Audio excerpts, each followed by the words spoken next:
verset, Dieu vit que la lumière était bonne. Alléluia. On va prendre Genèse chapitre 1. On va lire du verset 1 au verset 5. Genèse chapitre 1, verset 1 au verset 5.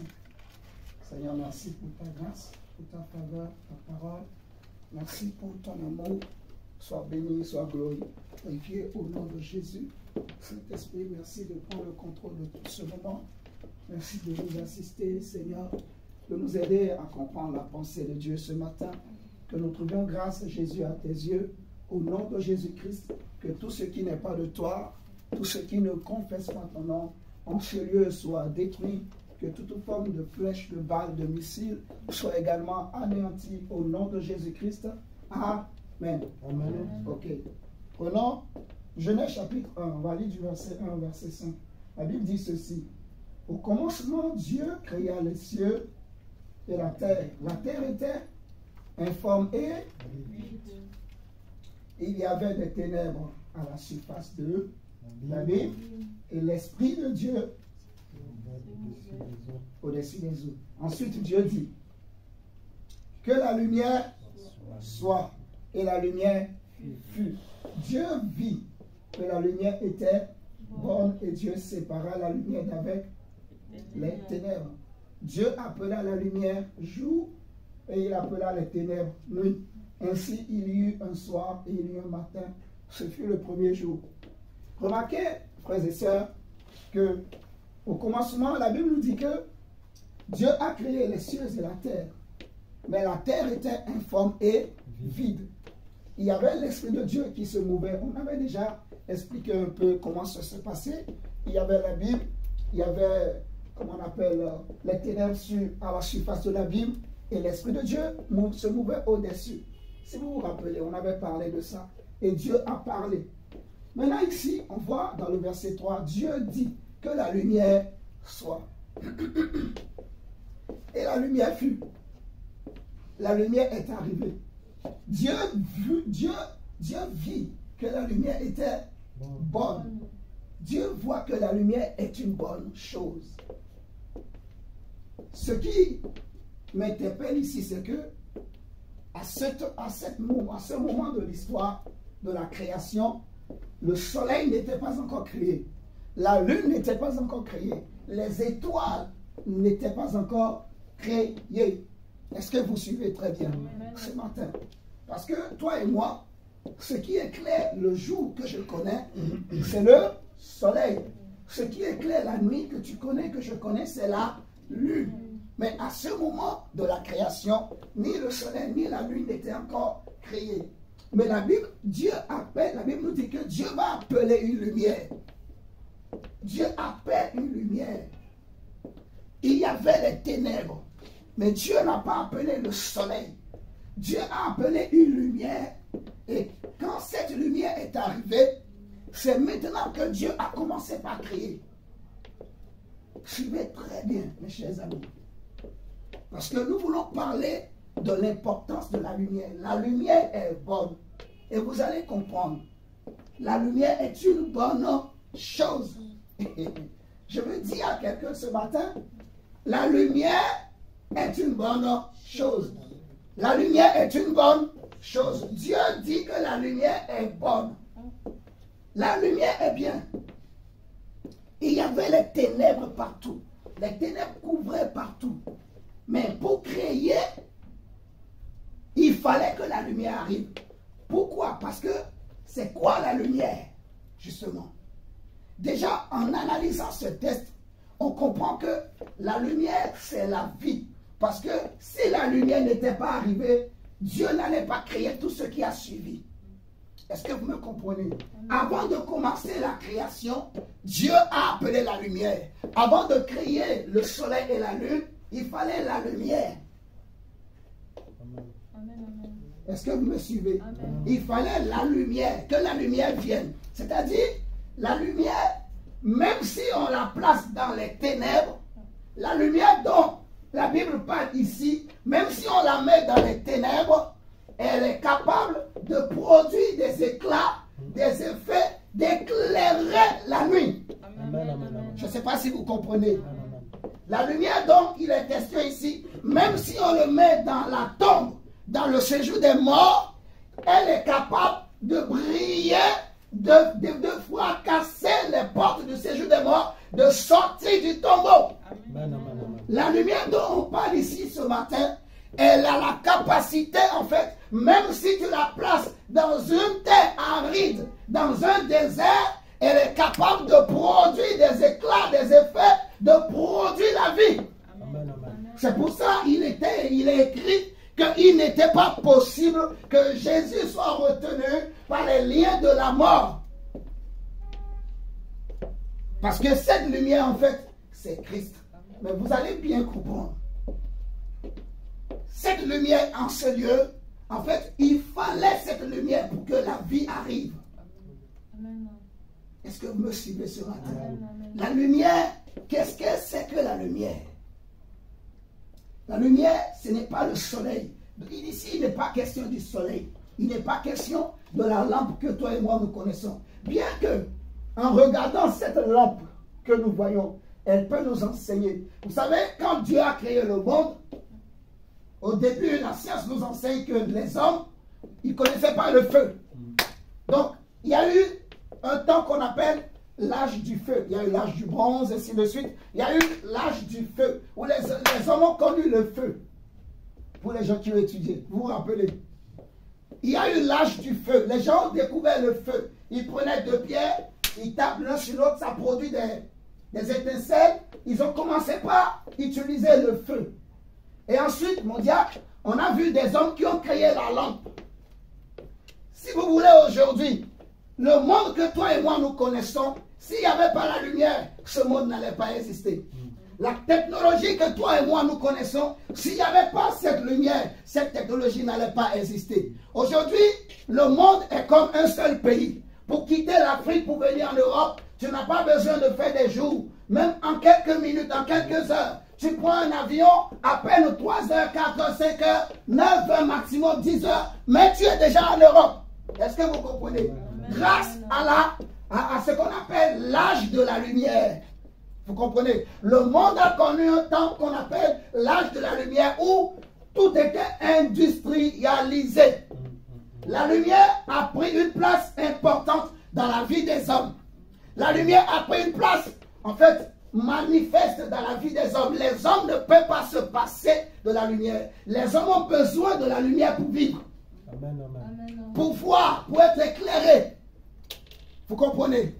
On a besoin de lumière. Même le soleil, la science nous enseigne. Quand tu plantes un arbre, si cet arbre ne voit pas le rayon du soleil, elle ne pourra pas bien pousser. Elle a besoin des rayons du soleil pour faire ce qu'on appelle la photosynthèse. Vous me comprenez? Et elle a besoin de ça pour vivre. Vous comprenez? Mais ici, la lumière dont on parle, elle est plus que le soleil. Elle est plus que les lampes que nous voyons. C'est une lumière qui touche l'âme, qui touche ce qui est spirituel. C'est une lumière qui vient éclairer ce qui est caché. Amen. Parce que le soleil que tu vois, que je vois, elle éclaire ce qui est physique.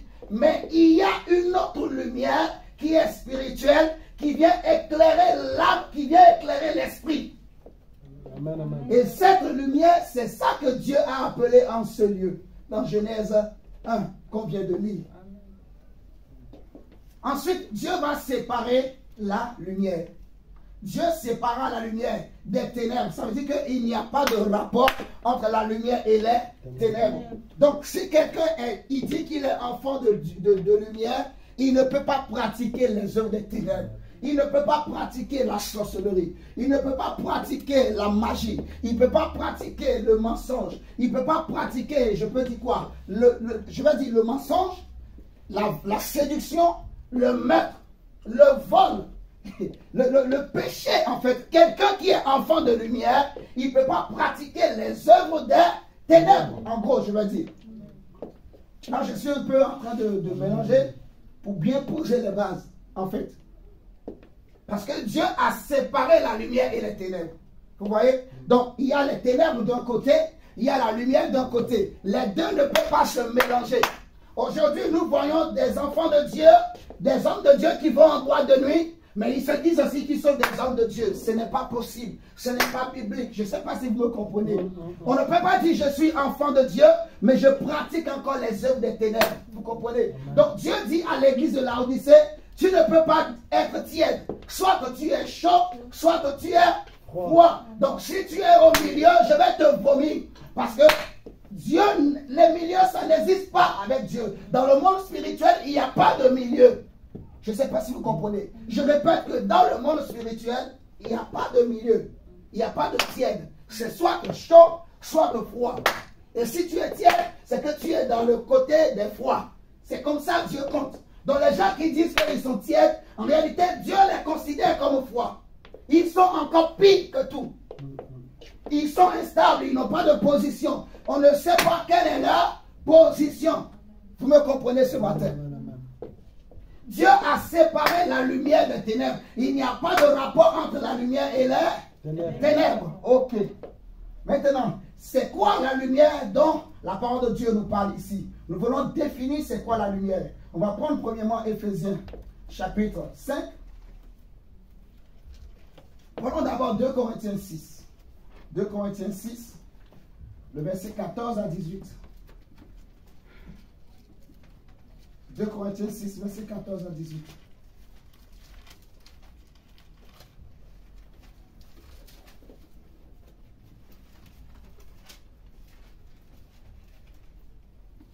Ce message, c'est un message qui va vraiment nous aider. Donc, restons vraiment concentrés, éveillés et suivons très bien. Alléluia. 2 Corinthiens chapitre 6, verset 14 à 18. Mon Dieu, tu peux nous lire s'il te plaît. Lisons la parole de Dieu dans 2 Corinthiens 6, 14 à 18. Ne vous mettez pas avec les infidèles sous un joug étranger, car quel rapport y a-t-il entre la justice et l'iniquité? Ou qu'y a-t-il de commun entre la lumière et les ténèbres? Quel accord y a-t-il entre Christ et Bélial? Ou quelle part à la fidèle, quelle part a le fidèle avec l'infidèle? Quel rapport y a-t-il entre le temple de Dieu et les idoles? Car nous sommes le temple du Dieu vivant. Comme Dieu l'a dit, j'habiterai et je marcherai au milieu d'eux. Je serai leur Dieu et ils seront mon peuple. C'est pourquoi sortez du milieu d'eux et séparez-vous, dit le Seigneur. Ne touchez pas à ce qui est impur. Et je vous accueillerai. Je serai pour vous un père et vous serez pour moi des fils et des filles, dit le Seigneur Tout-Puissant. Amen. Je serai pour vous un père, vous serez pour moi des fils et des filles, dit le Seigneur Tout-Puissant. La Bible dit, ne vous mettez pas avec les infidèles sous un joug étranger. Jésus avait déjà dit dans Matthieu 11, venez à moi, vous tous qui êtes fatigués et chargés, et moi Jésus, je vous donnerai du repos. Mon joug est léger, vous comprenez? Amen. Donc en tant que chrétien, nous avons un fardeau qui est le fardeau du royaume de Dieu, qui est le fardeau de Christ, qui est de se sanctifier, de craindre Dieu, de proclamer la vérité, de défendre la vérité, alléluia, Amen. De témoigner de la résurrection de Christ, d'être la lumière partout où nous irons, d'être des flambeaux qui apportent l'évangile partout, toi et moi, nous pouvons nous retrouver. La Bible dit, en fait, ne vous mettez pas avec les infidèles sous un joug étranger. Donc, ceux qui sont dans les ténèbres, ils sont aussi sous un joug. Mais un joug, en fait, de malheur. Un joug qui amène la mort. Vous comprenez?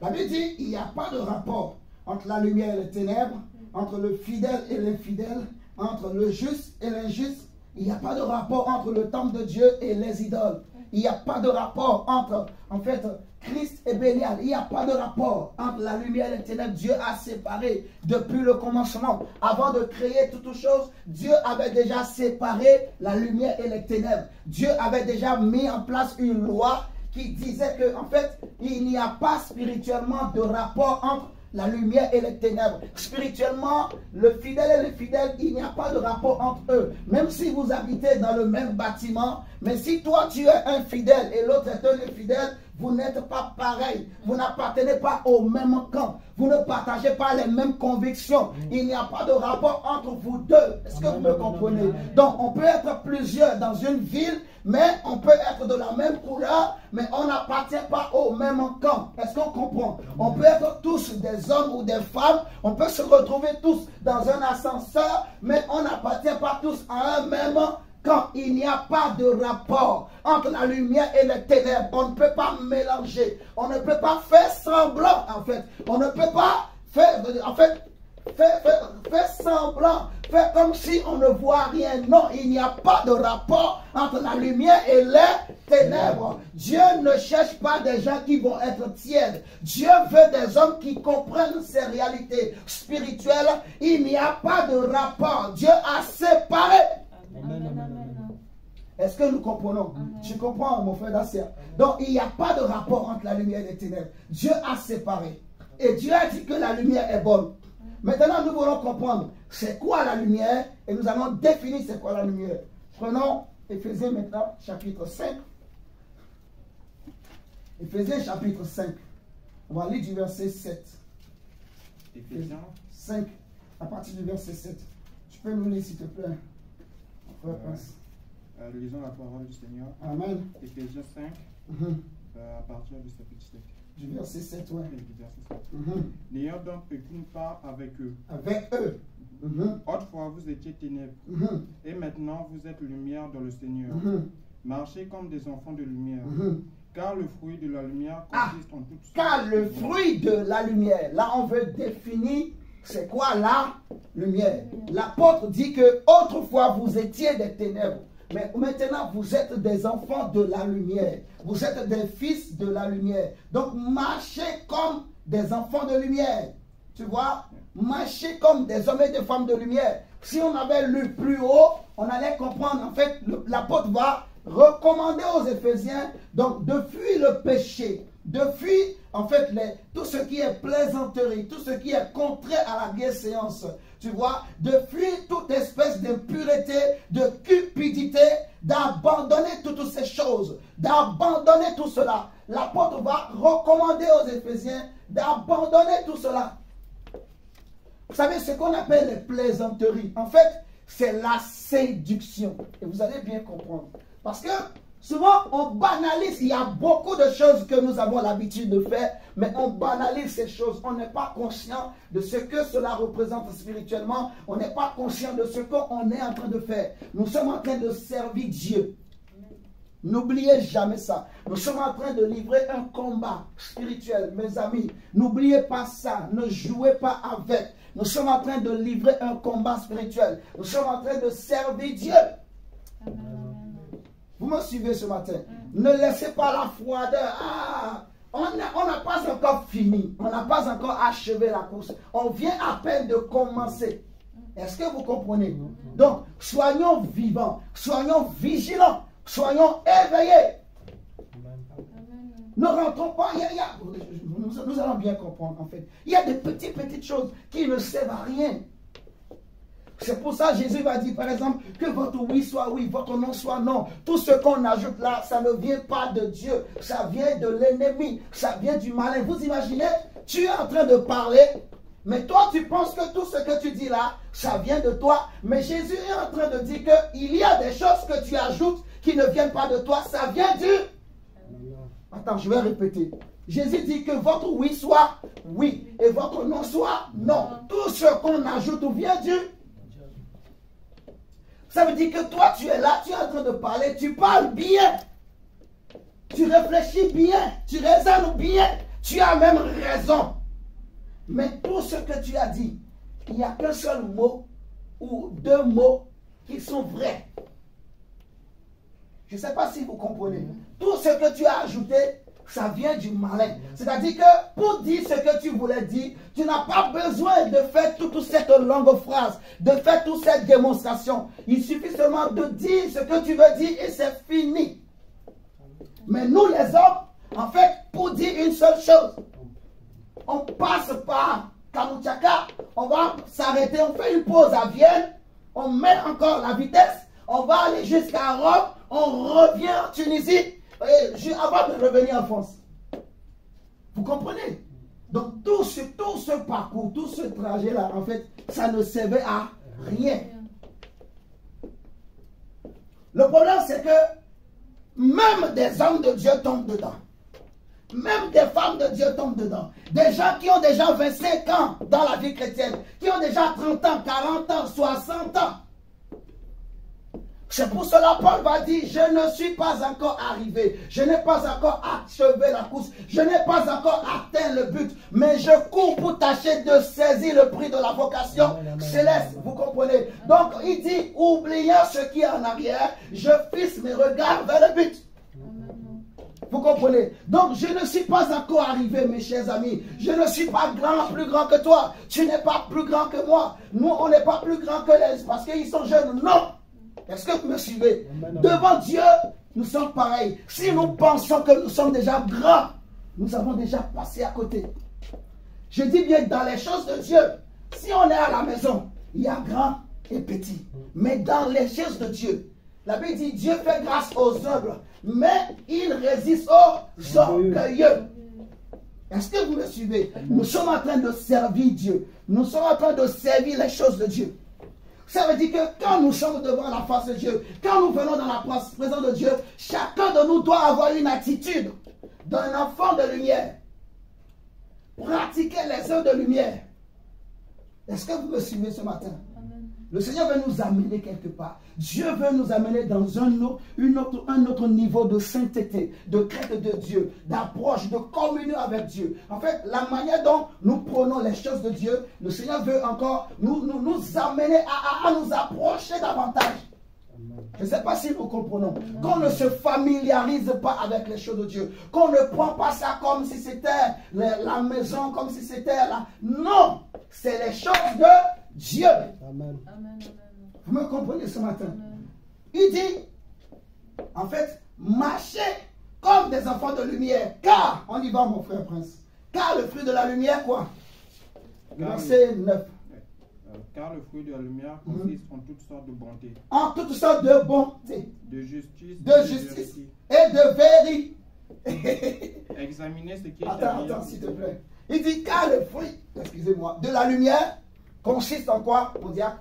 En toutes sortes de bonté, de justice et de la vérité. C'est-à-dire que la lumière, c'est donc quoi? C'est toutes sortes d'œuvres bonnes. Toutes sortes d'œuvres bonnes, c'est la lumière. Vous comprenez? Toutes sortes d'œuvres de justice, d'intégrité, de droiture, c'est la lumière. Toutes sortes d'œuvres de vérité, c'est la lumière. Est-ce que vous comprenez? Donc tout celui qui fait de bonnes actions en Jésus, il pratique des œuvres de lumière. Parce que vous allez voir avec moi que il y a aussi la fausse lumière. Donc des gens, ils font aussi de bonnes actions, mais en réalité, l'esprit qui est derrière n'est pas l'esprit de Dieu. Donc on appelle ça la fausse lumière. La fausse lumière. Et vous allez bien comprendre. Je ne sais pas si vous comprenez. Donc ce n'est pas toutes les bonnes œuvres qui sont des œuvres de lumière. Est-ce que tu comprends ce matin? Tu vois, ma soeur Karine, quand quelqu'un te donne 10 000 francs, ou 10 000 euros, ou 1 million de francs CFA, non, 1 million d'euros plutôt, c'est beaucoup d'argent, non? Bon, je vais augmenter encore le montant. 100 milliards d'euros. C'est beaucoup, hein? Celui qui t'a donné ça, il a fait une bonne œuvre. On est d'accord? Ok. Celui qui a donné, il a fait une bonne œuvre. Mais, si c'est dans un mauvais cœur, un mauvais esprit qu'il a donné, c'est une bonne chose qu'il a fait, mais en réalité, c'est une œuvre de ténèbres. Est-ce que nous comprenons? Parce que ce n'est pas fait avec un bon cœur, avec un bon esprit. Si celui qui te l'a donné, c'est un païen. Si l'argent là vient de la drogue, vient de la prostitution, vient de je ne sais quoi, ce n'est pas une bonne œuvre. Est-ce que vous comprenez? En fait, non, c'est une bonne œuvre, mais c'est une œuvre de ténèbres. Ce n'est pas une œuvre de lumière, c'est une œuvre de ce qu'on appelle la fausse lumière. Et nous allons bien comprendre. Donc, retenez premièrement que le fruit de la lumière, c'est toute œuvre de bonté, de justice et de vérité. On y va, mon frère, s'il te plaît. Verset 10. Examinez ce qui est agréable au Seigneur. Et ne prenez point part aux œuvres infructueuses des ténèbres. Amen. Mais plutôt condamnez-les. Attends, on dit aux œuvres infructueuses, c'est-à-dire des œuvres qui ne donnent pas la vie, qui ne peuvent pas germer. C'est pour ça qu'il fallait que Dieu appelle la véritable lumière au commencement. Parce que si cette lumière n'était pas arrivée, rien ne pouvait pousser, mon diacre. Rien ne pouvait arriver à l'existence. Est-ce que nous comprenons ce matin?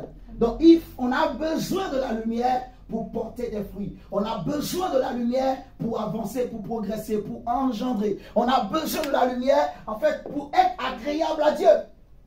Avant de faire quoi que ce soit, il faut d'abord la lumière. Parce que Dieu, avant de créer, il a d'abord appelé la lumière. Et je répète que ici, ce n'est pas une lumière que nous connaissons. C'est la lumière dont il est question ici. Cette lumière-là, on a besoin d'elle pour commencer par créer. On a besoin d'elle pour engendrer quoi que ce soit, pour poser quoi que ce soit. Parce que cette lumière-là, en fait, elle apporte la vie.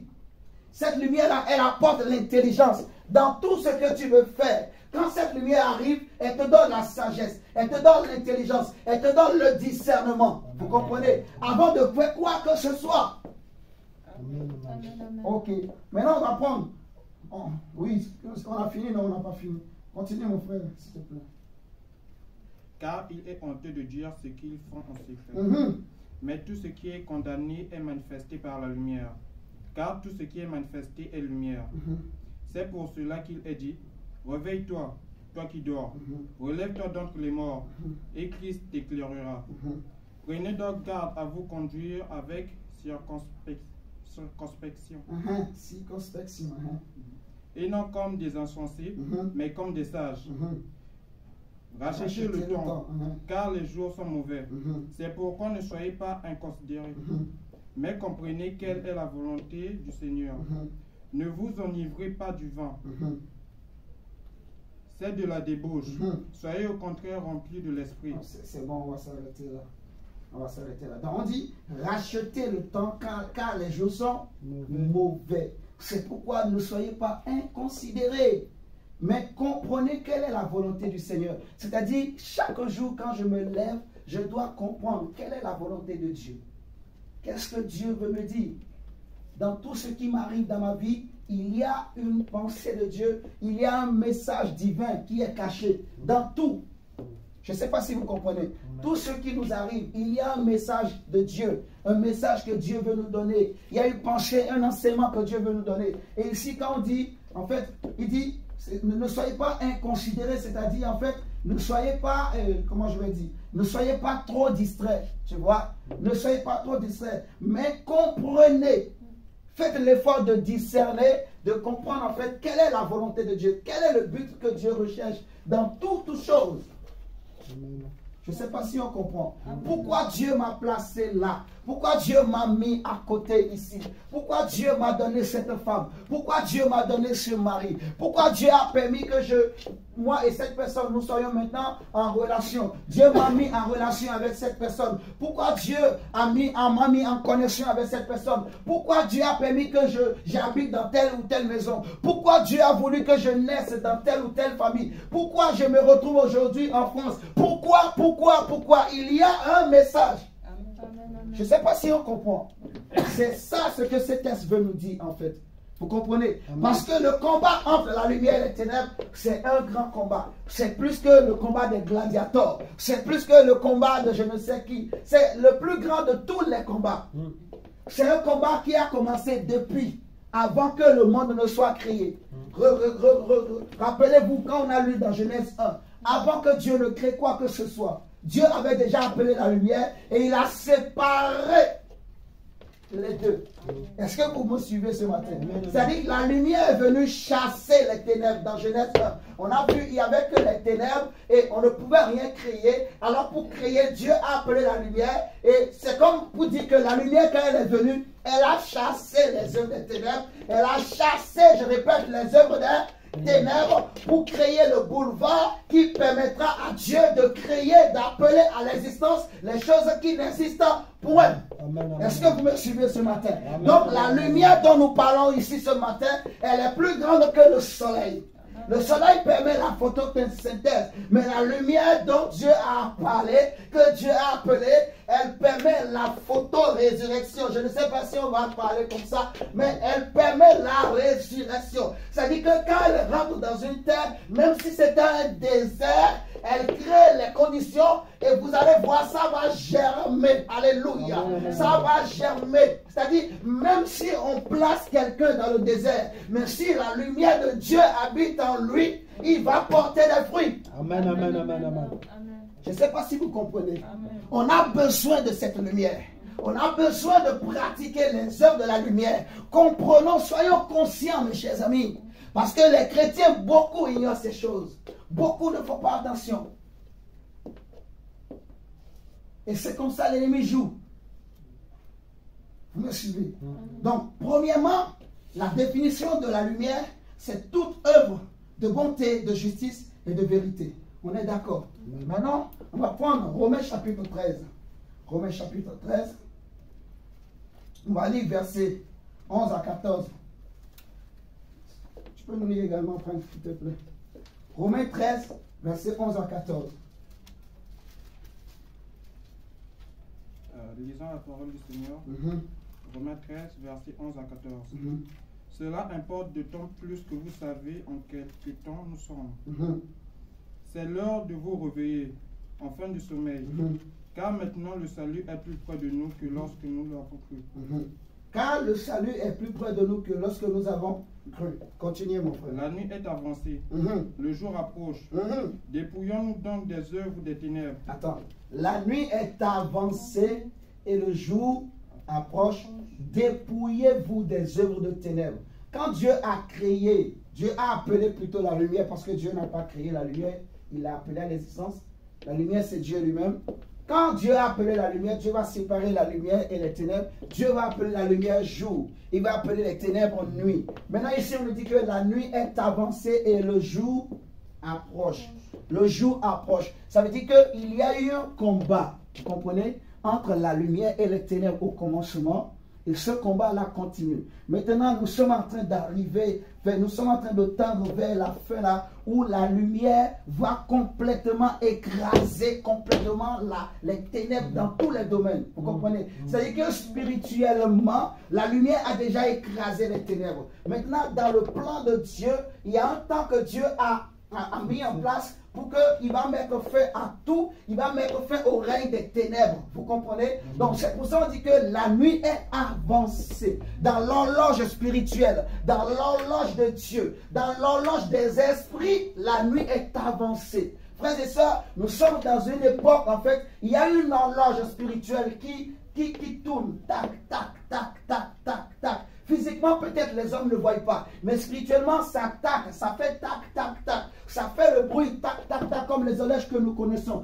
Mais si tu n'as pas l'oreille spirituelle, tu ne vas pas entendre le bruit de cette horloge. Je ne sais pas si vous comprenez. Quand on met une horloge sur le mur de nos maisons, cette horloge tourne. On entend le bruit tac, tac, tac, tac, tac. C'est pas ça. Mais spirituellement également, il y a aussi une horloge qui tourne, qui fait tac, tac, tac, tac, tac, tac, tac. Et ceux qui entendent le son de cette horloge, ils se préparent. Ils ne pratiquent pas les œuvres des ténèbres. Est-ce que vous me suivez ce matin? Mais beaucoup de nous qui sommes chrétiens, on n'entend pas le tac, tac, tac, tac de l'horloge de Dieu. On n'entend pas le tac, tac, tac de l'horloge spirituelle.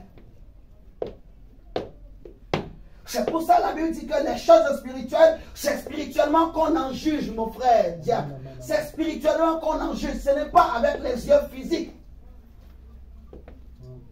Dans les choses spirituelles, il n'y a pas de femme ni homme. Tu as un esprit. Maintenant, si toi tu veux te prendre toujours que je suis femme. Tu te vois toujours comme une femme. Mais tu n'as encore rien compris. Je parle de spirituellement. Est-ce que vous me comprenez? Là, la manière dont je prêche ce matin, accepter, supporter. Est-ce que vous me comprenez? C'est vraiment le Seigneur veut qu'on parle comme ça pour que chacun de nous prenne sa part. Que chacun de nous comprenne. Est-ce que vous suivez ce matin? Que chacun de nous soit responsable. Comme le frère Prince a souvent dit qu'on soit, c'est une grande responsabilité. Que chacun de nous comprenne notre responsabilité dans les choses spirituelles. Tu as un esprit. Tu as une valeur spirituelle. Tu as une importance. Je te dis la vérité. Si tu comprends ton importance et tu te positionnes, mais tu vas produire des choses que toi, mais tu ne comprendras pas. Il faut comprendre que chacun de nous soit conscient. Qu'on ne soit pas distrait. Tu vois. Aussi, moi, je dis, je suis un homme. Et puis, voilà. Donc, comme je suis un homme, je vais faire les choses que tous les hommes font. Je vais aussi passer à côté. Mes chers amis. Vous comprenez? C'est-à-dire que spirituellement, il n'y a pas de... Voilà, c'est un homme, c'est une femme. Non. Tu as un esprit. L'esprit n'a pas de sexe. Vous savez ça? L'esprit n'a pas de sexe. L'esprit n'a pas de sexe. Les anges ne se marient pas. Les anges sont des esprits. Jésus l'a dit. Est-ce que vous me suivez ce matin? Amen, amen. Après la mort, il n'y a plus de mariage. Au ciel, il n'y a pas de mariage. Il n'y a que des esprits. Donc, en tant que créature de Dieu, créée à l'image de Dieu, que je sois un homme ou une femme, je suis un esprit dans un corps. Est-ce que vous comprenez? Amen. Et il y a des hommes qui se comportent comme des femmes. Il y a des femmes aussi qui se comportent comme des hommes. Parce qu'ils n'ont pas compris les choses. Tu vois? Je suis une femme, un esprit dans un corps de femme. Donc spirituellement, je suis un esprit à créer à l'image de Dieu. J'ai les arts de l'esprit de Dieu en moi. Tu vois? Donc je reste à ma place, à ma position en tant que femme. Mais spirituellement, je fais les œuvres de la lumière. Est-ce que vous me comprenez? Alors Dieu, au travers de moi, Dieu va bénir, Dieu va amener la gloire, Dieu va amener la lumière, Dieu va amener la vie. Regardez. Il dit, cela importe d'autant plus que vous savez en quel temps nous sommes. C'est l'heure de vous réveiller enfin du sommeil. C'est l'heure de vous réveiller enfin du sommeil. Car maintenant, le salut est plus près de nous que lorsque nous avons cru. La nuit est avancée. On continue, mon frère Prince. La nuit est avancée, verset 12. La nuit est avancée, le jour approche. Dépouillons-nous donc des œuvres des ténèbres. Dépouillons-nous des œuvres des ténèbres. Dépouillons-nous des œuvres des ténèbres. Et revêtons les armes de la lumière. Revêtons les armes de la lumière. Comme on a vu là-bas, le fruit de la lumière, c'est la même chose. Les armes de la lumière. Après, il dit quoi? Marchons honnêtement, comme au plein jour, loin des excès de l'ivrognerie, de la luxure et de l'impudicité, des querelles et des jalousies.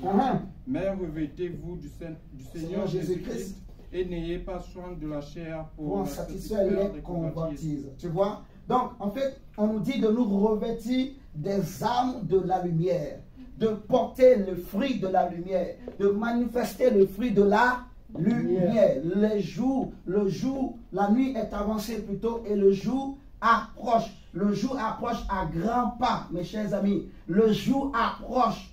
Le jour de l'enlèvement approche. Le jour où Dieu va juger tout ce monde approche. Le jour de la fin du gouvernement de ce monde que vous connaissez approche. Le jour de la fin du travail approche. Le jour de la fin des études approche. Le jour de la fin de toutes choses approche, parce qu'il y a un temps pour toutes choses, mes amis. Il y a un temps pour toutes choses. Il y a un temps pour commencer, il y a un temps aussi pour finir. Le monde a commencé, ce monde aussi a une fin qui arrive. Que vous le vouliez ou pas, qu'on le veuille ou pas, le monde a une fin qui arrive. Même les scientifiques aussi le disent, que la terre, à un moment donné, elle va être détruite. Mais nous savons bibliquement que ça s'appelle la fin du monde, la fin de la terre, où Dieu va détruire cette terre, où Dieu va juger les vivants et les morts, où Dieu va juger même ceux qui sont morts, ceux qui sont dans les eaux, ceux qui sont dans les tombeaux, ceux qui sont au séjour des morts. La Bible dit que la mer va rendre ses morts, le séjour des morts va rendre ses morts, et ce jour-là approche, mes amis. Le jour où Jésus reviendra pour enlever son église approche, et Jésus ne vient pas chercher des chrétiens qui sont tièdes. Il vient chercher des chrétiens qui sont chauds, qui pratiquent les œuvres de la lumière. Alléluia. Alléluia. On va prendre un autre texte. On va prendre Luc chapitre 2.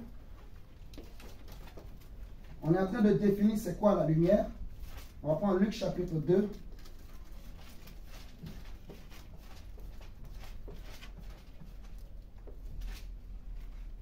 Le verset 25 à 32.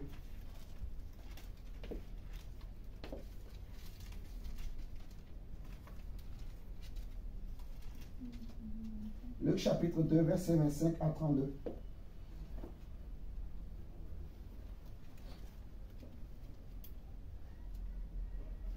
Disons la parole de Dieu. Merci. Dans Luc 2, 25 à 32. Ouais. Et voici, il y avait à Jérusalem un homme appelé Siméon. Cet homme était juste et pieux. Il attendait la consolation d'Israël et l'Esprit Saint était sur lui.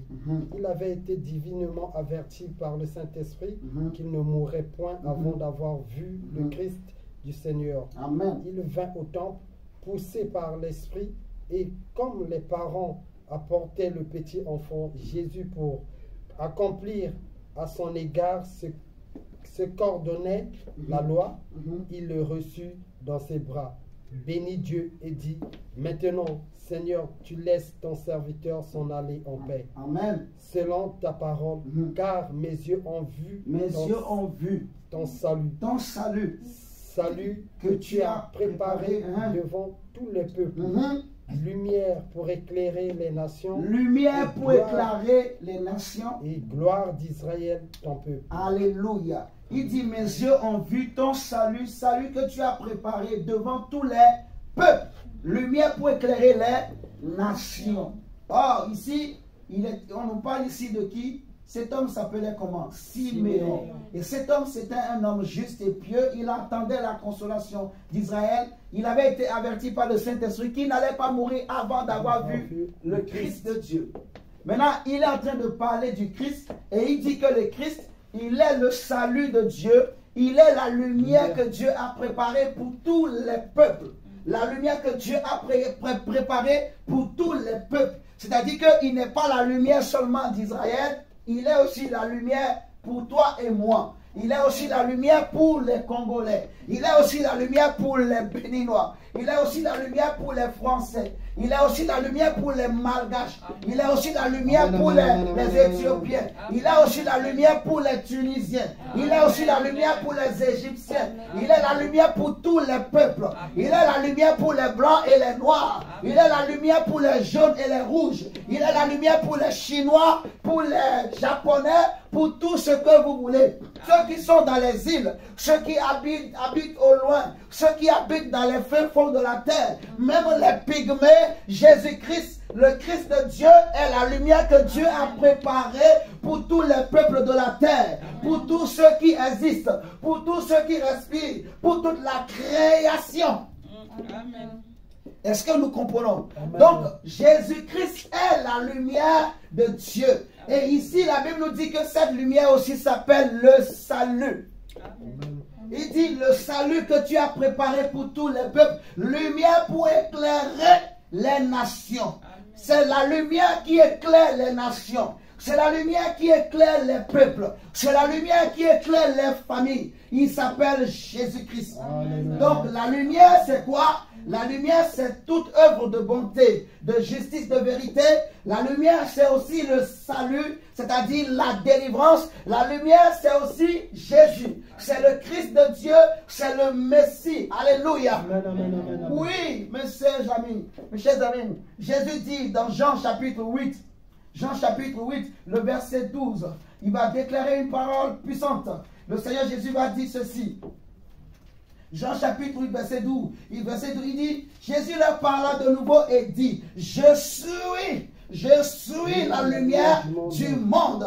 Celui qui me suit ne marchera pas dans les ténèbres, mais il aura la lumière de la vie. Il aura la lumière de la vie. Celui qui me suit, il ne marchera pas dans les ténèbres. Parce que le monde entier est sous la puissance des ténèbres. Parce que les nations, les peuples sont dans les ténèbres. Mais Jésus est la lumière que Dieu a envoyée pour venir éclairer les nations. Parce que les familles des peuples, les familles des nations sont dans les ténèbres. Les ténèbres des traditions, les ténèbres des coutumes, les ténèbres de séduction. Mais Jésus est la lumière de Dieu qui est venu pour éclairer nos familles, éclairer nos vies, éclairer nos vies.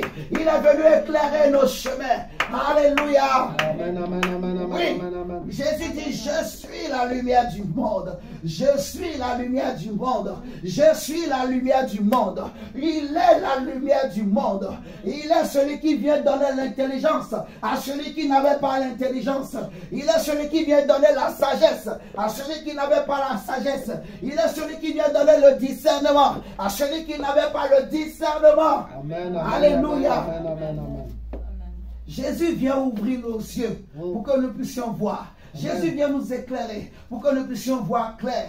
Nous qui étions sales, nous qui étions loin de Dieu, séparés de Dieu, nous qui étions ennemis de Dieu par nos pensées, on ne savait même pas ce que nous étions en train de faire. La Bible dit que chacun suivait sa propre voie. Chacun de nous, nous étions dans les voies de péché qu'on suivait. On était des impudiques, mais on n'était pas conscient qu'on était en train de pécher contre notre propre corps. On était des orgueilleux, mais on n'était pas conscient qu'on était en train de pécher contre notre propre âme. On était des hypocrites, mais on ne réalisait pas combien on était en train de pécher contre nos propres vies. On était des hommes méchants, des hommes violents, des hommes égoïstes, des hommes hypocrites. Il y a des pédophiles qui se sont convertis. Mais lorsque Jésus a touché le cœur du pédophile, ou de l'homosexuel, ou de l'impudique, ou de je ne sais quoi, la Bible me dit, il est la lumière qui vient éclairer les nations, toutes ces nations de pécheurs, toutes ces nations de fautifs. Quand Jésus est rentré dans leur vie, il a ouvert les yeux, mon ami, et ils ont réalisé l'état spirituel dans lequel ils étaient. Ils ont réalisé le péché dans lequel ils vivaient. Ils ont réalisé la saleté, la boue dans laquelle ils vivaient.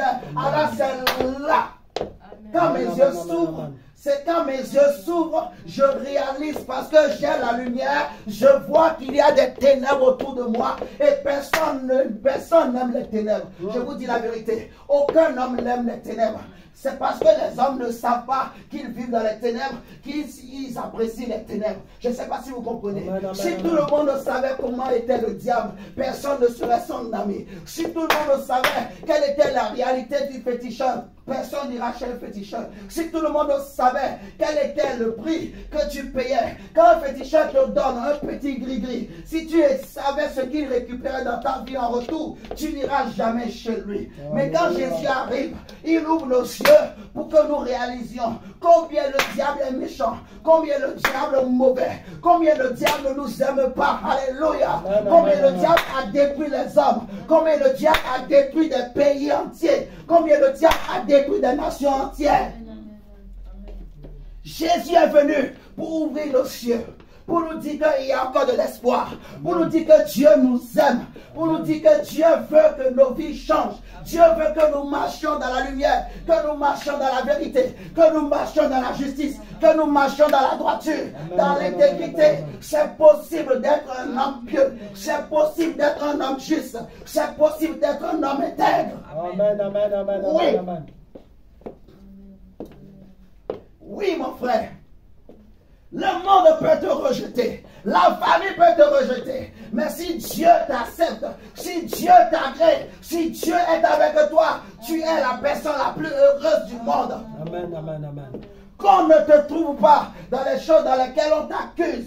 Qu'on ne te trouve pas dans les choses dans lesquelles on te condamne. Mais si on ne te retrouve pas dans ces choses, eh bien laisse-moi te dire que Dieu est ton avocat, Dieu est dans ton camp, Dieu est de ton côté, Dieu est ta justice. Amen, amen, amen. Alléluia. Amen. Oui. Jésus dit, je suis la lumière. Celui qui me suit ne marchera pas dans les ténèbres. J'ai besoin de marcher dans la lumière. Parce qu'on a dit, mes chers amis, la lumière, c'est tout ce qui est bon. La lumière, c'est tout ce qui est juste. C'est tout ce qui est vérité. La lumière, c'est aussi le salut. La lumière, c'est aussi Jésus. Regardez dans Jean chapitre 1, ce que la Bible nous dit.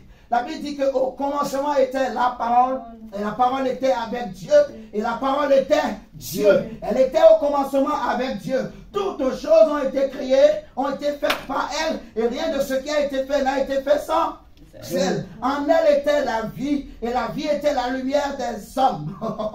La Bible dit qu'en elle était la vie. En la parole était la vie. En Jésus est la vie. Mais la Bible dit que la vie est la lumière des hommes. La lumière des hommes. La vie était la lumière des nations. La lumière, lui, dans les ténèbres, et les ténèbres ne l'ont point reçu. Les ténèbres ne peuvent pas recevoir la lumière. Je répète que si tu mets le soleil dans les ténèbres, le soleil va être étouffé. Le soleil va être éteint. Mais la lumière dont Dieu parle ici, même si on la place dans les ténèbres, oh, c'est là qu'elle est à l'aise. C'est là qu'elle va commencer par produire des éclats et elle chasse les ténèbres. Elle chasse les ténèbres. C'est pour cela qu'il n'était pas possible que Jésus soit retenu dans le séjour des morts. Parce qu'il est la lumière, il ne peut pas rester au fond, il ne peut pas rester au tombeau parce qu'il est la lumière. Lorsqu'il est descendu, il a commencé par produire des éclats. Le troisième jour, le séjour des morts ne pouvait plus le retenir. Le tombeau a été ouvert, la pierre a été roulée parce que la lumière des nations est sortie du tombeau. Jésus ne pouvait pas le retenir dans le séjour des morts. Amen, amen, amen, amen. Il est la lumière, il est la vie. La Bible dit que la vie, c'est la lumière des hommes. Donc la lumière, c'est toute œuvre de bonté, de justice et de vérité. C'est aussi le salut, c'est aussi Jésus, c'est aussi la vie. Amen, amen. Est-ce que nous comprenons? Et Jésus, c'est la vie. Jésus, c'est le salut. Jésus, c'est la justice. Jésus, c'est la vérité. Jésus, c'est la bonté de Dieu pour toi et moi. Jésus, c'est la grâce de Dieu pour nous les hommes. Jésus, c'est la vérité. Amen, amen, amen, amen, amen. Jésus, la lumière de Dieu. Mes chers amis, il y a une fausse lumière qui existe. Il y a une fausse lumière. Prenons. On va prendre 2 Corinthiens chapitre 11. 2 Corinthiens chapitre 11. Versets 14 à 15. Verset 13 même à 15. 2 Corinthiens chapitre 11. Verset 13 à 15.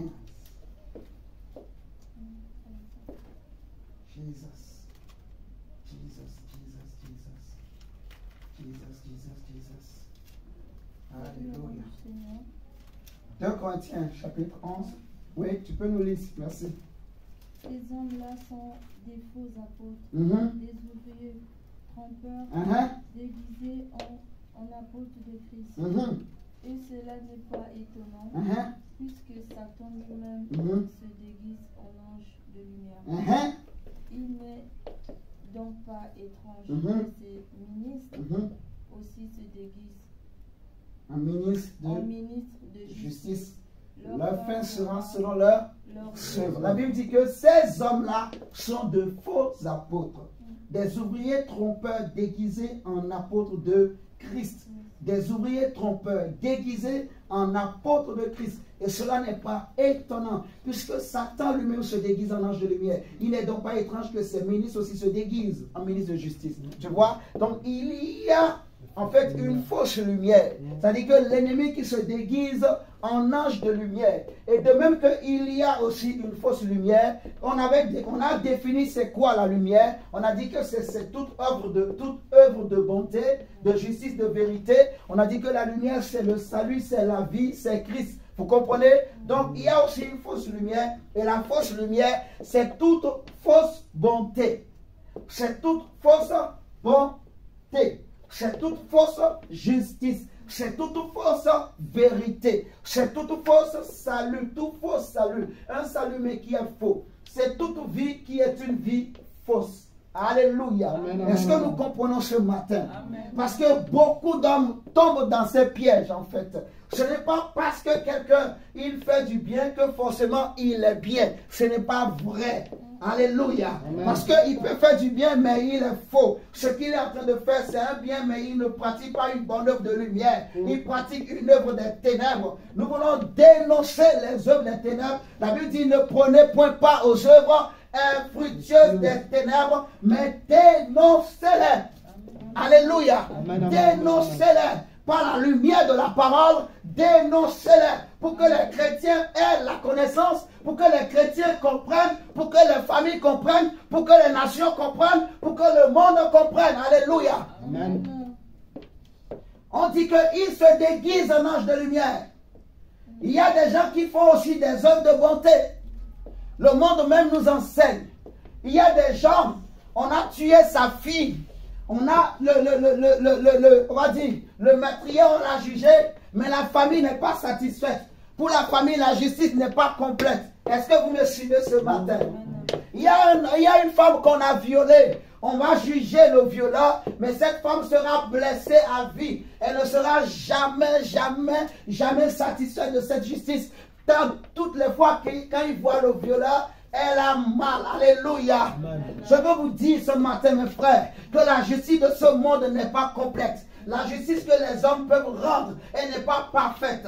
C'est parce que c'est une justice qui est souillée quelque part. C'est vrai qu'en apparence, c'est bien. Ça apporte une forme de justice. C'est bien. Alléluia. C'est bien. On ne peut pas dire que c'est mauvais. Mais, comme c'est la justice des hommes, elle n'est pas complète. Mais la justice qui est complète, c'est la justice qui vient de Dieu. C'est la justice qui vient d'en haut. La Bible nous dit que, en fait, regardez, Paul va dire que je suis irréprochable selon la loi de Moïse. Je suis juste. Si on regarde la loi de Moïse, je suis un homme qui ne pêche pas. Mais devant Dieu, Paul ne pouvait pas être sauvé. Alléluia. Parce que la Bible dit dans Ésaïe que la justice de l'homme est comme un vêtement sale. C'est comme un vêtement souillé. Et les hommes qui portent ce vêtement, spirituellement, mes amis, ils sont souillés, ils sont sales. Vous comprenez? Donc, on a besoin d'une autre justice que Dieu lui-même donne à quiconque croit en Jésus. Quiconque accepte Jésus-Christ comme son Seigneur et son Sauveur. Donc, que personne ne vous trompe. Parce qu'il y a beaucoup de religions aujourd'hui qui existent, qui font croire aux hommes que ce n'est pas les œuvres, ce n'est pas ta force, ce n'est pas tes efforts que tu vas être sauvé, que tu vas être justifié. Non. Amen, amen, amen, amen. Qui comprend? Amen. Il y a une fausse lumière. Et c'est cette fausse lumière qui crée les fausses religions. C'est cette fausse lumière qui a créé l'idolâtrie. C'est cette fausse lumière qui a créé les faux pasteurs. C'est cette fausse lumière qui a créé les faux prophètes, les faux apôtres que vous connaissez. Est-ce que nous sommes en train de comprendre? Est-ce que nous sommes en train de comprendre? Nous faisons, il y a beaucoup de religions aujourd'hui. Beaucoup. Il y a beaucoup de sectes qui font croire aux hommes que voilà, si tu épouses ce monsieur, tu vas être sauvé. Je prends des exemples comme ça. Hein. Voilà, il y a des choses, je ne peux pas dire ici. Mais comprenez ce que je veux dire. En fait, il y a des fausses religions aujourd'hui qui font croire aux gens que pour être sauvé, si tu pratiques ça là, si tu pries, tu peux beaucoup prier. Si tu n'as pas Jésus, tu ne seras pas sauvé. Tu peux faire toutes les prières du monde. Tu peux faire tous les voyages du monde. Tu peux aller à Jérusalem. Tu peux aller sur ce que tu veux. Mais si tu n'as pas reçu Jésus dans ton cœur, tu ne seras pas sauvé. Si tu ne te sanctifies pas, tu ne seras pas sauvé. Si tu ne crains pas Dieu, tu ne seras pas sauvé. Est-ce que nous sommes d'accord ce matin? Qui est en train de comprendre? Il y a de faux religieux.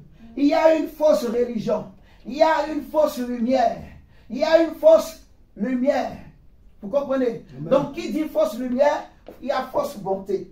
Qui dit fausse bonté, il y a fausse justice aussi. Il y a aussi une vérité qui est fausse. Il y a une vérité qui est fausse. Ce n'est pas toute vérité qui est vérité, mon diable. Je veux nous dire quelque chose, je veux dénoncer. Ce n'est pas toute vérité qui est vérité. Regardez le diable. Jésus dans le désert, il vient, il va lui dire que il est écrit que, voilà, il ordonnera à ses anges de te porter afin que tes pieds ne rentrent contre une pierre. Ce qu'il disait, c'était vrai.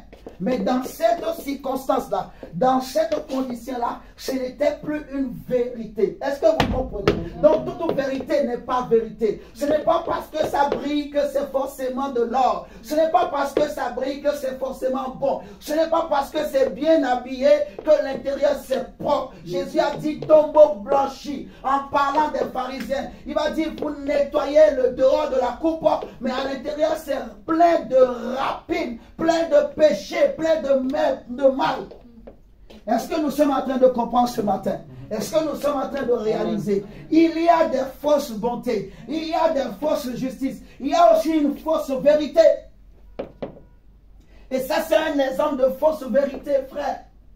C'est un exemple de fausse vérité, mes sœurs. Il y a des fausses vérités. Donc, si tu n'as pas le Saint-Esprit, quelqu'un peut te tromper, quelqu'un peut te manipuler.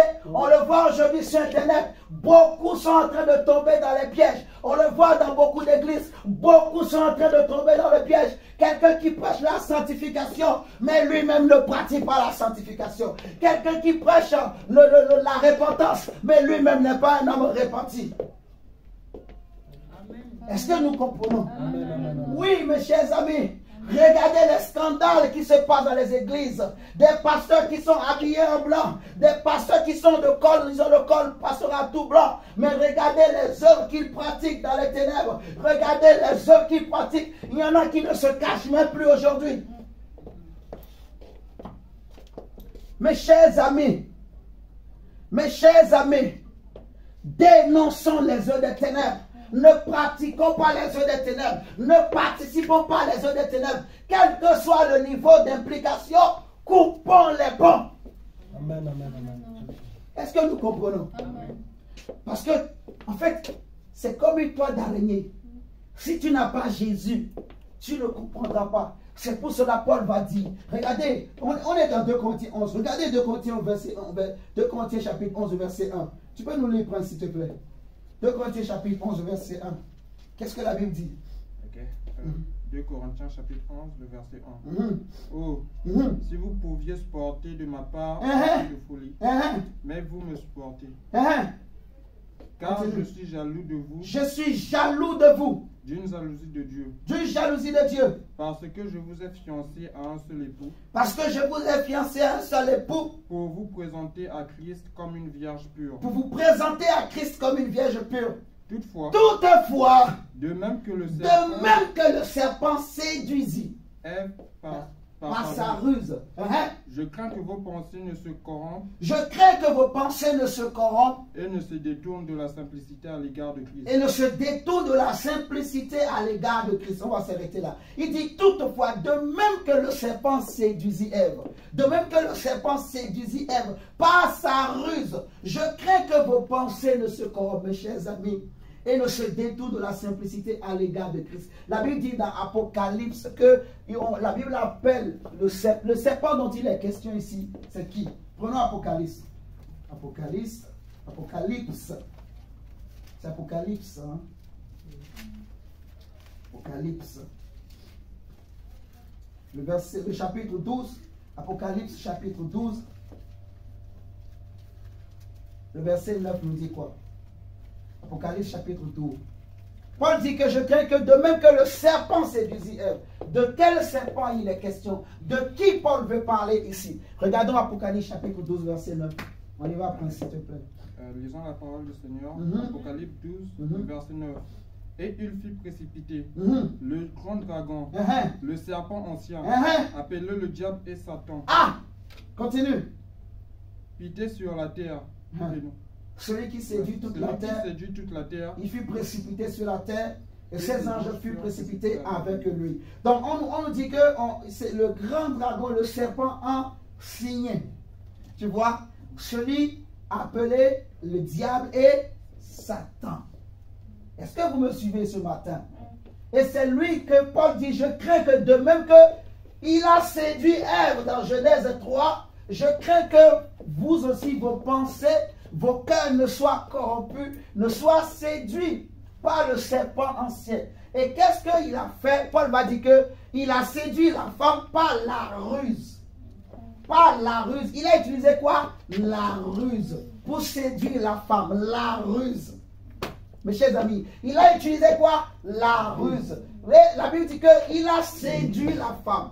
Il a séduit la femme. Et ce mot séduit qu'on vient de lire dans Apocalypse 12 là, ça veut dire en fait, en grec ça s'écrit planao. Je pense que vous avez peut-être entendu parler déjà. Ça veut dire en fait sortir hors du chemin, sortir quelqu'un du droit chemin. Donc vous voyez, La séduction est quelque chose de sournoise. La séduction est quelque chose de maligne. Vous comprenez? Quelqu'un qui veut te séduire, il va utiliser quoi? La flatterie. C'est pour ça qu'on parle de ruse. Et pour bien comprendre, prenons Daniel.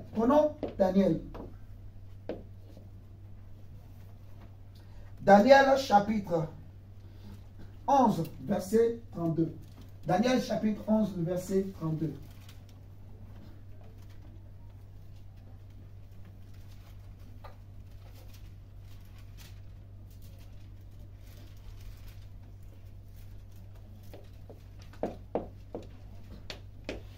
Daniel chapitre.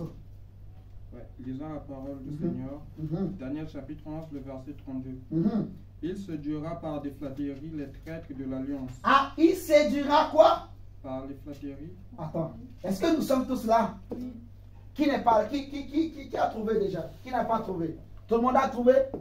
On a dit, Paul dit, je crains que de même que le serpent a séduit Ève, pas quoi? La ruse. Qu'est-ce que le serpent a fait? Il a séduit en utilisant quoi? La ruse. On a dit que le serpent en réalité c'est le diable, c'est Satan. C'est le serpent ancien. On est d'accord? Maintenant, pour séduire là, il fait quoi? Quel moyen il utilise? Quand on dit la ruse, qu'est-ce qu'on veut dire par là? On vient de lire dans Daniel 11, verset 32, il dit quoi? Il séduira par des flatteries qui? Les traîtres de l'alliance. Il séduira par des flatteries. Est-ce que nous sommes là? Est-ce que nous sommes en train de réaliser? Il séduira par des flatteries. Des flatteries. Il va flatter.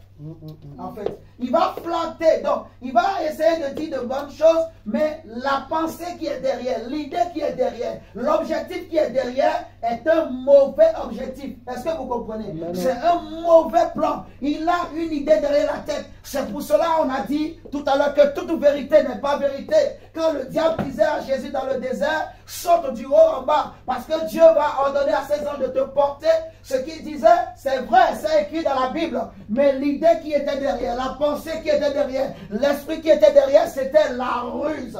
C'était la flatterie. C'est pour cela que Jésus n'a pas cédé. Vous connaissez l'histoire également de cette femme qui avait l'esprit de Python dans la Bible. La Bible dit que pendant plusieurs jours, cette femme, elle ne faisait que suivre l'apôtre Paul et ses compagnons. À un moment donné, l'apôtre Paul va être irrité. Pourquoi? Parce que quand cette femme parlait, en réalité, elle disait quoi? Que voilà, ces hommes-là sont de véritables serviteurs de Dieu.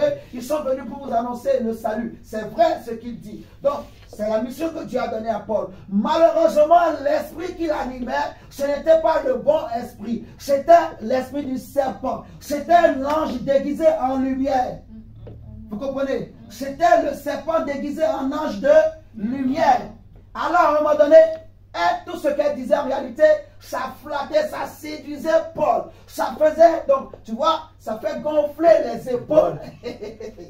Je ne sais pas si vous comprenez. La flatterie, ça fait gonfler les épaules, ça fait pousser des ailes, ça fait gonfler les poumons, ça fait gonfler les poitrines. Quand je dis les poitrines, je comprenais, mais excusez-moi, bon, je vais changer le mot. Ça fait, en fait, c'est que ça fait gonfler quoi. L'homme va commencer par penser qu'il est là, même la femme aussi, elle va commencer par marcher comme ça, parce qu'on ne fait que te flatter. Vous comprenez? On ne fait que te dire tout le temps des bonnes choses, de belles paroles. On te dit tout le temps, waouh, mais tu es, waouh, mais tu es, waouh, mais tu es. Toi là, sans toi, on ne peut pas. Vous comprenez? Tout le monde te dit que toi, tu es indispensable. Tout le monde te dit que toi, tu es incontournable. Si toi, tu n'es pas là, ça ne va pas marcher. Tout le monde te dit que si toi, tu n'es pas là, ça va tomber. Tout le monde te dit que c'est toi seul que tout le monde aime. Mon frère, ma soeur, ouvre les yeux. Je ne sais pas si vous comprenez. Ouvrons les yeux. Quand tout le temps, les gens qui sont autour de toi, ils ne font que te flatter. Ils ne te disent pas la vérité. Personne n'a le courage de te dire les choses en face. On est en train de te flatter. La Bible dit qu'ils séduiront par des flatteries. Mon frère Prince, tu peux nous relire encore. Les traîtres de l'alliance. Les traîtres de l'alliance. Les gens qui ont renoncé à l'alliance, Les gens qui ont fait naufrage par rapport à la foi. Les gens qui ne veulent pas prendre position pour la vérité. Les gens qui n'ont pas le courage de dire la vérité. Les gens qui ont peur de dire la vérité. Est-ce que vous comprenez? Amen. Ils n'ont pas le courage de dire la vérité. Donc, pour avoir, je ne sais pas, l'avantage, ou pour être proche, ou pour gagner quelque chose, ils vont flatter. Vous comprenez? Ils vont flatter. Donc, l'ennemi, comment il fait pour séduire les chrétiens aujourd'hui? Vous faites tomber dans les ténèbres des enfants de lumière, mes chers amis. Il utilise les mêmes procédures, la ruse. Et derrière la ruse, il y a la séduction. Derrière la séduction, il y a la flatterie. Il y a la malice. Vous comprenez? Des belles paroles, des cadeaux, des présents pour acheter ton cœur, pour acheter ton âme, pour fermer ta bouche, pour t'empêcher de voir. Parce que le présent aveugle. À force de prendre des présents, tu ne vas plus voir le péché. Tu ne vas plus voir le mal qui est dans cette femme, qui est dans cet homme. Tu ne verras plus le péché. Parce que toi, tu vois toujours le présent. Est-ce que vous comprenez ce matin? Le présent aveugle. Les flatteries aveugles. Frère, je ne suis pas meilleur que les autres. Je ne suis pas indispensable. Ce que je sais faire, c'est la grâce de Dieu. Est-ce que vous comprenez? Ce que tu sais faire, c'est la grâce de Dieu. Mais tu n'es pas indispensable. Sans toi, Jésus peut faire avancer son œuvre. Sans toi, le royaume de Dieu peut avancer. Sans moi, le royaume de Dieu, ça peut avancer. Le royaume de Dieu n'a pas commencé avec nous. L'évangile n'a pas commencé avec nous. Et nous, on passera. Il y aura une autre génération qui va venir, qui va continuer. Avant, tant que Jésus n'est pas revenu, l'évangile continuera. Parce que Jésus a dit que cette bonne nouvelle du royaume de Dieu sera prêchée jusqu'aux extrémités de la terre. Et tous les peuples, toutes les nations entendront parler de Jésus. Amen, amen, amen, amen, amen. Mais oui, frères et sœurs, l'ennemi nous trompe, frère. Même dans les familles, je ne suis pas indispensable. Tu n'es pas indispensable. Ce n'est pas parce que tu as beaucoup d'argent que tu es plus grand que tes frères et sœurs. Non. Demain, on ne connaît pas demain. Tu ne connais pas demain. Aujourd'hui, c'est ton tour. La roue de la vie, de la richesse est sur toi. Mais demain, ça peut tourner. Je dis demain, ça peut tourner. Mes chers amis, le soleil se lève. La Bible dit que la tête tourne autour du soleil. C'est ça, non? La tête tourne autour du soleil. Tantôt, c'est la nuit. Tantôt, c'est le jour. Tantôt, la terre est en face du soleil. Tantôt, la terre est en face de la lune. Vous comprenez? La roue tourne.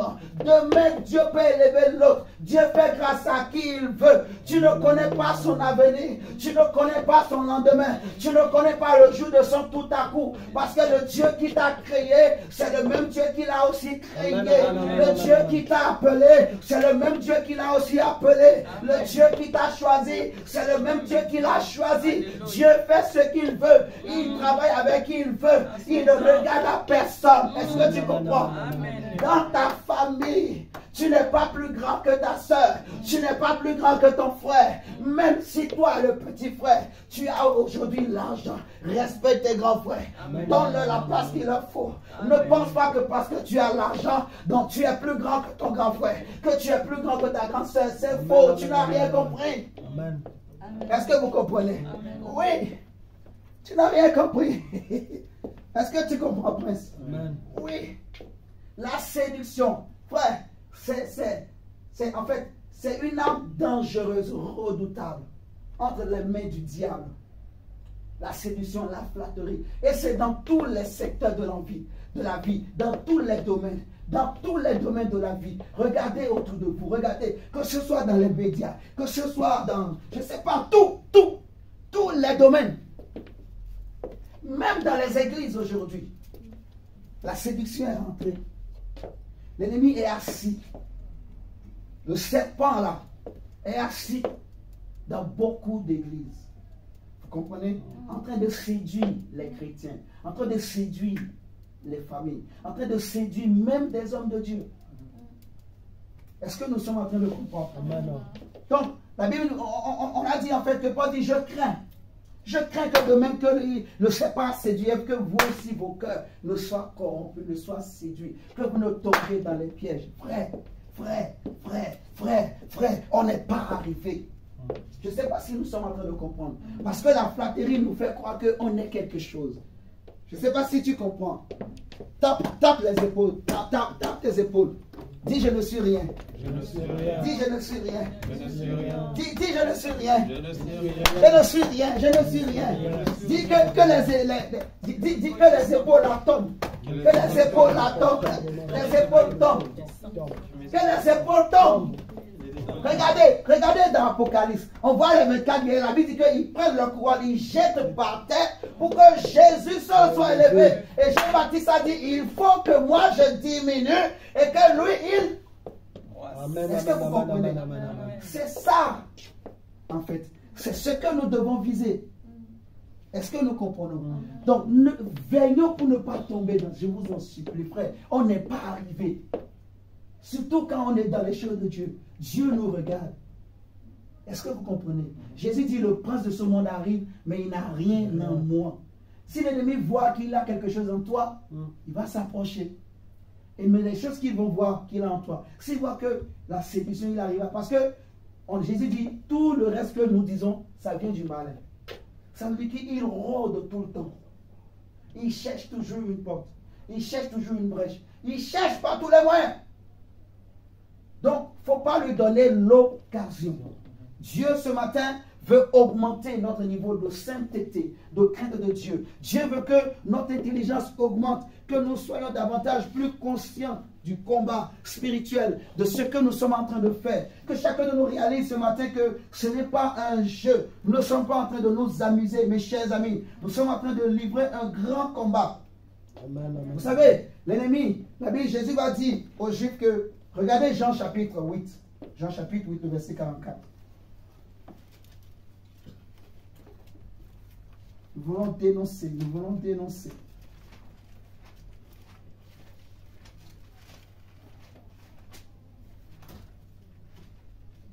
Jean 8, verset 44.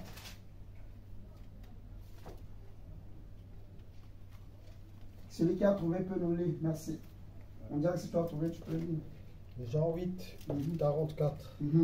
Vous avez pour père le diable et vous voulez accomplir les désirs de votre père. Vous avez pour père le diable. Vous voulez accomplir les désirs de votre père. Ensuite. Il a été meurtrier dès le commencement. Et il ne se tient pas dans la vérité. Il ne se tient pas dans la vérité. Ok. Parce qu'il n'y a pas de vérité en lui. Ok. Lorsqu'il profère le mensonge, il parle de son propre fond. Amen. Car il est menteur et le père du mensonge. Alléluia. Il est menteur et le père du mensonge. Est-ce que vous... Il est menteur et il est le père. Celui qui a engendré le mensonge. Et il utilise trois âmes depuis toujours. Jésus dit qu'il est meurtrier et qu'il est menteur et le père du mensonge. Et nous avons vu aussi que l'une de ces âmes, c'est la séduction au travers de la flatterie. Donc, il procède toujours de la même manière. Jésus dit que le voleur ne vient que pour voler, égorger et détruire. Son but, son objectif, c'est de détruire les âmes, c'est de détruire les familles, c'est de détruire les églises, c'est de détruire le monde, c'est de détruire même les nations. Est-ce que vous comprenez? C'est lui qui cherche. La guerre entre la Russie et l'Ukraine, ça avantage que son royaume. Est-ce que vous comprenez? Parce que beaucoup d'innocents vont mourir. Peut-être qu'ils n'ont pas Jésus. Tu vois? Mais ces gens qui meurent sans Jésus, ces gens-là qui meurent en colère, qui meurent sans Jésus, ils vont aller où? Vous comprenez? Qui est avantageux? Qui est content? Qui se réjouit? C'est lui. Tu vois? Il a été meurtrier dès le commencement. Et il continue à l'être. Il fait tout pour que les gens meurent, pour que le sang coule, pour que beaucoup aillent en enfer, pour que beaucoup sortent du droit chemin. Tu vois? Et il est le père du mensonge. Donc l'une de ses âmes encore, c'est le mensonge. Le mensonge aujourd'hui dans les églises, dans la bouche des chrétiens. Le mensonge dans la bouche des chrétiennes. Toi, sœur, toi, frère, tu es là, tu ne fais que mentir. Jusqu'à quand vas-tu mentir? Jusqu'à quand vas-tu arrêter le mensonge? Est-ce que nous sommes d'accord ce matin? Il y a beaucoup aujourd'hui de frères et sœurs qui ont le mensonge dans la bouche, chrétien, mais en fait, quand il ouvre sa bouche, c'est pour mentir. C'est pour mentir, c'est pour mentir. Il prend ce qu'il a trouvé ici, il va aller raconter là-bas, il va ajouter son dièse, il prend ce que l'autre va lui dire, il va le raconter là-bas, il va ajouter son dièse. Il est là pour diviser, casser des familles, casser des relations, casser des églises, mais chrétiens et chrétiennes. Alléluia. Il faut que ces choses arrêtent. Que ces choses cessent dans les églises. Parce qu'il y a beaucoup qui sont dans les églises, mais ils ne sont pas en train d'accomplir les œuvres de lumière. Ils sont en train d'accomplir les œuvres du diable sur le savoir. Lorsque tu es là en train de colporter des mensonges, lorsque tu passes ton temps à mentir sur les autres, tu es fils du diable, tu es fille du diable, tu n'es pas enfant de Dieu, tu n'es pas en train de pratiquer les œuvres de lumière. Lorsqu'un pasteur, il passe devant et il ment à toute une église, il ment à toute une assemblée, il ment au monde entier même. Il passe sur les chaînes de télé, il va dire des choses qui sont fausses. Il sait au fond de lui qu'il est en train de mentir. Mais comme il veut sauver sa peau, comme il veut sauver son image, il est prêt à mentir. Pourvu qu'après il va aller se repentir devant Dieu. Mais tu as déjà menti au peuple. Tu vas laisser le peuple dans le mensonge. Toi tu vas aller te repentir avec Dieu. Toi tu vas aller te réconcilier avec Dieu. Mais ces enfants-là vont aller mourir à cause de ton mensonge. Hypocrite. Est-ce que vous comprenez? C'est pas normal, frère. C'est pas normal ce qui se passe aujourd'hui. C'est pas normal ce que nous assistons dans le monde. C'est pas normal ce qui se passe dans les églises. L'ennemi, il se réjouit. Celui qui est content dans toutes ces choses, c'est lui. Est-ce que nous comprenons? C'est lui, c'est lui. Oh Dieu. Seigneur.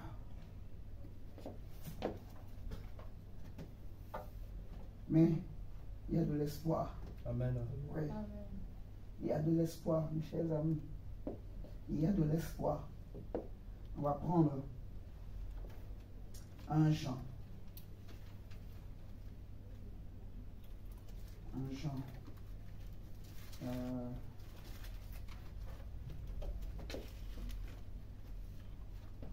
Prenons le psaume 16.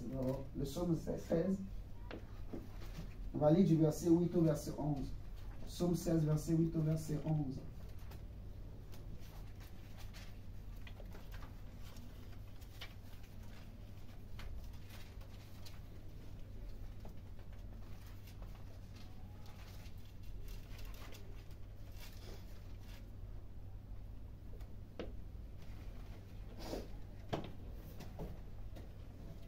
Psaume 16, 8 à 11. À 11, ouais. J'ai constamment l'Éternel sous mes yeux. Quand il est à ma droite, je ne chancelle pas. Aussi mon cœur est dans la joie, mon esprit dans l'allégresse, et mon corps repose en sécurité. Car tu n'abandonneras point mon âme dans le sépulcre, et tu ne permettras point que ton bien-aimé voie la corruption. Tu me feras connaître le sentier de la vie. Il y a d'abondantes joies devant ta face. Amen. Des délices éternelles à ta droite. Amen, amen, amen, amen. Prenons le psaume 21. Psaume 21.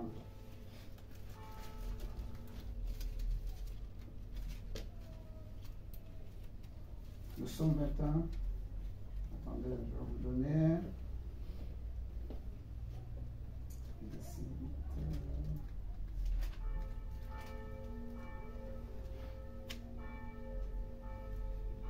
Voilà, le psaume 21. Le Seigneur est bon. Merci, on a presque fini. Psaume 21, on va lire à partir du verset 1 au verset 7. Psaume chapitre 21, verset 1 au verset 7. La Bible nous dit quoi? Il y a de l'espérance. Psaume 21, du 1er au 7e verset. Au chef de chant, psaume de David. Éternel, le roi se réjouit de ta protection puissante. Oh oui. Oh, comme ton secours le remplit d'allégresse, tu lui as donné ce que désirait son cœur. Et tu n'as pas refusé ce que demandaient ses lèvres. Alléluia. Car tu l'as... Attends, mon Dieu, excuse-moi. On dit, tu lui as donné ce que désirait quoi? Son cœur. Et tu n'as pas refusé ce que demandaient ses lèvres. Et le roi se réjouit en toi. Parce que tu lui as donné ce que son cœur désirait. Ce que son cœur a désiré. Ce que le cœur de David cherchait toute sa vie. Ce que David a cherché dans le secret. Ce que David a cherché dans les jeûnes. Ce que David a cherché dans les retraites. Ce que David a cherché la nuit pendant que tout le monde dormait. Ce que David a cherché dans le désert auprès de ses brebis. Même quand Saül le poursuivait. Ce que David désirait, il dit, tu n'as pas refusé ce que demandaient ses lèvres. Tu lui as donné ce que désirait son cœur. Tout ce que David désirait. Ce que David désirait. Et qu'est-ce que David désirait, mes chers amis? Lisons la suite. Verset 4. Car tu l'as prévenu par les bénédictions de ta grâce. Tu as mis sur sa tête une couronne d'or pur. Alléluia, verset 5. Il te demandait la vie. Il te demandait quoi? La vie. Il te demandait quoi? La vie. Il te demandait quoi? La vie. Mais laquelle vie? La vraie vie. Pas la vie de ce monde. La vie de Dieu. On a dit que cette vie, c'est la lumière des hommes. Si vous vous rappelez, cette vie, c'est Christ. Vous comprenez? David voulait être sauvé. David voulait pas aller en enfer. Il voulait pas que son âme soit retenue dans les ténèbres. Il voulait pas qu'il soit retenu dans le séjour des morts. Donc David est mort avec une espérance, comme on vient de lire dans le psaume 16. Il a dit, tu ne permettras pas que ton serviteur voie la corruption. C'est vrai, ce texte, on l'utilise pour Jésus. Vous comprenez? Pour prouver la résurrection du Seigneur Jésus. Donc David, en tant que prophète, il prophétisait aussi le Messie. Vous comprenez? Mais lui aussi, il est mort avec cette espérance-là, que Dieu ne le laissera pas dans le séjour des morts. Il savait que tôt ou tard, Dieu viendra le sauver. Il savait que Dieu, tôt ou tard, Dieu va l'enlever. Dieu va le sortir de là. Est-ce que vous comprenez ce matin? Il demandait quoi à Dieu? Il dit, il te demandait la vie. Tu la lui as donnée et comment? Une vie longue pour toujours et à perpétuité. Sa gloire est grande à cause de ton secours. Tu places sur lui l'éclat. Vous comprenez? Quand la lumière arrive quelque part, elle apporte l'éclat. Elle apporte l'éclat. Elle apporte la magnificence. C'est pour ça que je disais que même si on place la lumière dans les ténèbres, elle va produire de l'éclat qui chasse les ténèbres, qui chasse le mal, qui chasse le péché. Oh my God. Est-ce que nous comprenons? Seigneur, merci pour l'onction. Donc, il dit, tu places sur lui l'éclat et la magnificence. Tu le rends à jamais un objet de quoi? De bénédiction. Tu le combles de joie devant ta face. C'est-à-dire que David demandait la vie.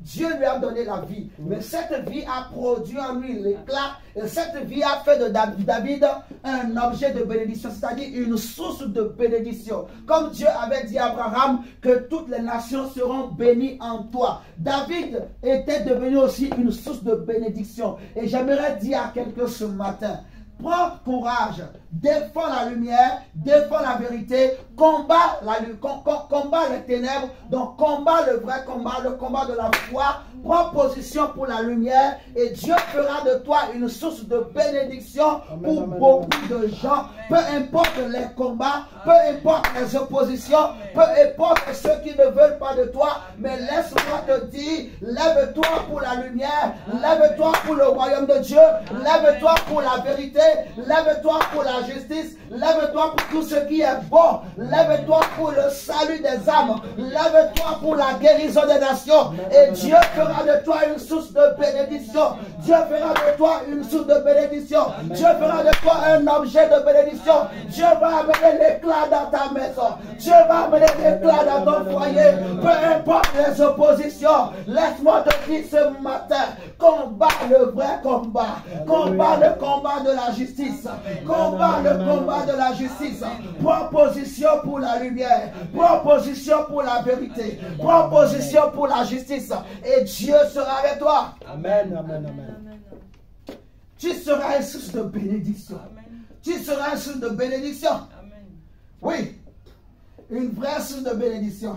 L'apôtre Jean va dire, dans 1 Jean chapitre 2, il va dire, 1 Jean chapitre 2, le verset 8 à 11, que les ténèbres s'enfuient. Et c'est ça, nous allons finir ce message avec cette note. 1 Jean chapitre 2, le verset 11 à 8.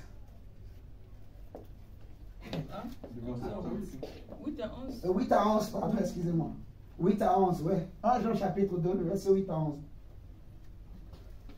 Et après nous allons nous lever, nous allons rendre grâce à Dieu. 1 Jean 2, verset 8 à 11.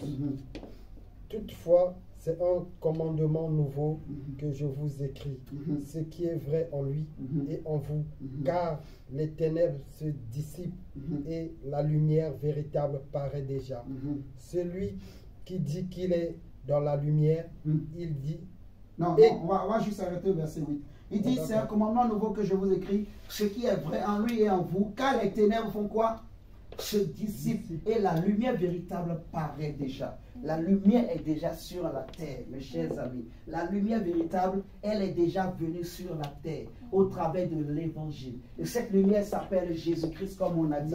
Elle est déjà venue. Jésus a dit, si le grain de blé qui tombe à terre ne meurt, il ne portera pas de fruits. Mais s'il meurt, il portera beaucoup de fruits. Et Jésus est allé à la croix. Jésus est mort. On l'a déposé dans le tombeau. Mais comme il est lumière, il ne pouvait pas être gardé par le séjour des morts. Alors il a produit beaucoup de fruits. Il a fracassé les tombeaux. Il a fracassé les murailles. Il est sorti, mon frère, du tombeau. Et toi et moi, nous sommes maintenant les fruits de ce que Jésus a fait. Alléluia. La lumière est en train de paraître. La lumière est en train d'atteindre les extrémités de la terre. La lumière est en train d'atteindre, de remplir le monde. La lumière est en train d'avancer. Alléluia. Même s'il y a les ténèbres, mais la lumière aussi avance. Le royaume de Dieu aussi avance. Dieu est en train d'accomplir son œuvre. Le plan que Dieu a préparé, je dis à quelqu'un, la lumière est en train de paraître. Même s'il y a les ténèbres autour de nous, mais la lumière de Dieu est en train d'agir. L'évangile est en train d'agir.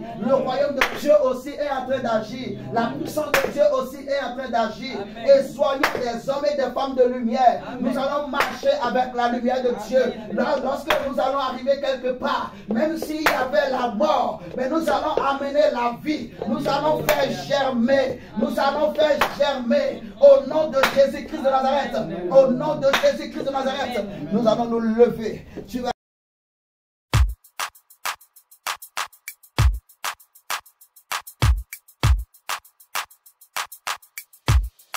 Mm-hmm.